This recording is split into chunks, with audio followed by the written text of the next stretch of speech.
सूर्य की तपस्या का रहस्य।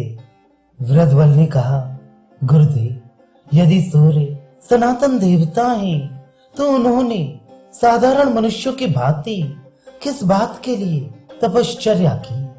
वशिष्ठ ने कहा, राजन, मैं आपको सूर्य देवता का अत्यंत गोपनीय रहस्य बता रहा हूँ, जिसे मित्र ने प्राचीन काल में देवऋषि नारद को स्वयं बताया था। मैंने तुम्हें सूर्य की जिन 12 मूर्तियों का वर्णन बताया है, उनमें से मित्र और वरुण ये दोनों तपस्या करने में लग गए। इन दोनों में से जल का भक्षण करने वाले वरुण पश्चिमी समुद्र में स्थित हुए और वायु का भक्षण करने वाले मित्र देवता इसी मित्र वन में तपस्या करने लगे। इसके पश्चात सुमेरु पर्वत के गंधमादन शिखर से नीचे उतरकर देवऋषि नारद समस्त लोकों में संचरण कर रहे थे। इसी प्रसंग में देवऋषि नारद वहां आए, जहां मित्र देवता तपस्या कर रहे थे। उन्हें तपस्या करते देखकर नारद को कौतूहल हुआ। जो अक्षय, अव्यय है, व्यक्त और अव्यक्त और सनातन है, और एकात्मक सूर्य के द्वारा ये त्रिलोकी स्वयं धारण की गई है, जो समस्त देवताओं के पिता हैं, जो सर्वश्रेष्ठ देवता हैं, भला वे सूर्य किस देवता अथवा किन पितर के लिए यज्ञ कर रहे हैं? मन में ये बात सोचकर नारद ने सूर्य देव से कहा।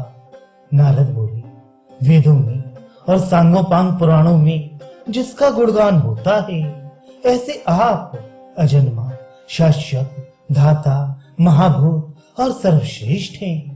भूत, वर्तमान और भविष्य सब कुछ आप ही में प्रतिष्ठित है। हे देव, गृहस्थ इत्यादि 4 ही आश्रम हैं। वे गृहस्थ लोग भी रात दिन नाना रूपों में अवस्थित आपकी उपासना करते हैं। आप सबके माता पिता हैं, आप शाश्वत देव हैं। तो फिर मैं समझ नहीं पाता कि किस अन्य देवता अथवा पितर की उपासना आप कर रहे हैं। मित्र ने कहा, हे नारद, यह सनातन श्रेष्ठ रहस्य से युक्त वक्तव्य कहने योग्य नहीं है। तथापि हे ब्राह्मण, भक्ति संपन्न आपको यह रहस्य यथा तथ्य बता दूंगा, क्योंकि यह रहस्य सूक्ष्म, अविज्ञेय, अव्यक्त, अचल और ध्रुव है, तथा इंद्रियों, इंद्रिय विषयों और समस्त प्राणियों द्वारा वर्जित है। यह रहस्य है जीवों का अंतरात्मा, जो कि कहा जाता है वह आत्मा सत्व, रजस और तमस गुणों से सर्वथा पृथक पुरुष के नाम से प्रसिद्ध है। वह हिरण्यगर्भ और भगवान है। वही बुद्धि के नाम से स्मरण किया जाता है। उसी एकात्मा द्वारा यह त्रिलोक्य अपने समस्त देहों में निवास करता है। स्वयं अशरीर होकर भी सभी देहों में निवास करता है, और देहों में रहता हुआ भी कर्मों द्वारा कभी लिप्त नहीं होता।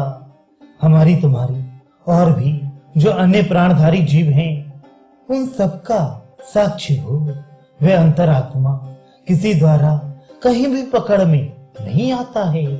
सगुण, निर्गुण, विषय रूप ज्ञान से जाना जा सकने वाला वह है। वह अंतरात्मा हर तरफ से हाथ और पैर वाला है, हर तरफ से आंख, सिर और मुंह वाला है, हर तरफ से सुनने वाला है। संसार में सब कुछ व्याप्त करके विद्यमान रहता है। अकेले वही अंतरात्मा समस्त इंद्रिय गुणों को और इंद्रियों को उसी प्रकार उत्पन्न करता है, जैसे कोई व्यक्ति हजारों दीपक जला देता है।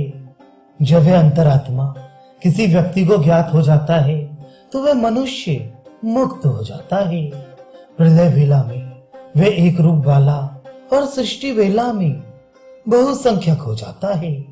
उस अकेले ईश्वर को छोड़कर स्थावर जंगम जीव के संसार में चर और अचर जीवों की नित्यता नहीं होती। वह आत्मा अक्षय, न नापने योग्य और सर्वगामी कहा जाता है। हे ब्राह्मण श्रेष्ठ, उसी आत्मा से ये त्रिगुणात्मक सृष्टि उत्पन्न हुई है। अव्यक्त और व्यक्त भावों में रहने वाली वह जो प्रकृति है, उसी को ब्रह्म की योनि समझो, जो ब्रह्म मत स्वरूप तथा नित्य है। संसार में देवों और पितरों संबंधी धर्म कार्यों में उसी आत्मा की पूजा की जाती है। उससे अधिक सात्विक पिता अथवा देव अन्य कोई नहीं है। वह हम लोगों की आत्मा कहा जाता है। इसलिए मैं उसी आत्म तत्व की पूजा करता हूँ। जो प्राणी स्वर्गलोक में हैं, वे उसी की अर्चना करते हैं। उस आत्मा की कृपा से ही वे जीव बताए हुए फल के अनुसार गति प्राप्त करते हैं। देवता, आश्रमों में रहने वाले तपस्वी, नाना रूपों वाले प्राणी उसी आत्मा की पूजा भक्ति पूर्वक करते हैं और वह आत्मा उन्हें प्रथम गति प्रदान करता है। वह समस्त जीवों में व्याप्त और निर्गुण कहा जाता है। हे नारद, उस आत्मा का ये महात्म्य जानकर ही मैं उस सनातन की पूजा करता हूँ। जो लोग उसके द्वारा अनुग्रहित हैं और एकमात्र उसी पर आधारित हैं, वे प्राणी उसी अक्षय और अव्यक्त आत्मा में विलीन हो जाते हैं। उन प्राणियों के लिए वही बहुत बड़ी बात है, जो कि वे उसमें प्रविष्ट हो जाते हैं। हे नारद, इस प्रकार ये गोपनीय रहस्य मैंने तुम्हें बताया। हे देव ऋषि, मेरे प्रति भक्ति होने के कारण तुमने भी उसे श्रेष्ठ रहस्य को सुना।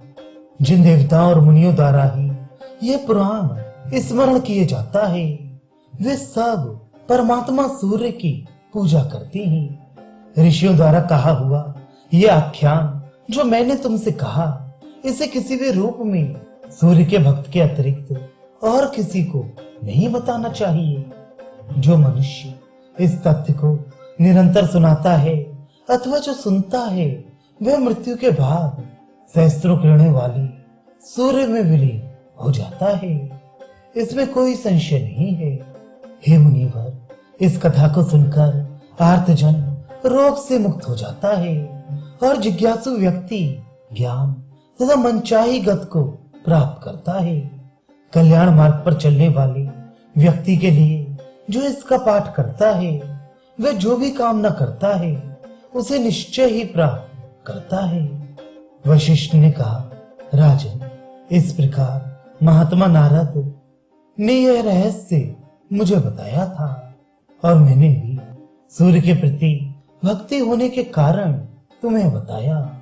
इसलिए हे राजन, तुम्हें निरंतर भगवान सूर्य की अर्चना करनी चाहिए, क्योंकि वह दाता है, विधाता है और सारे संसार का गुरु है।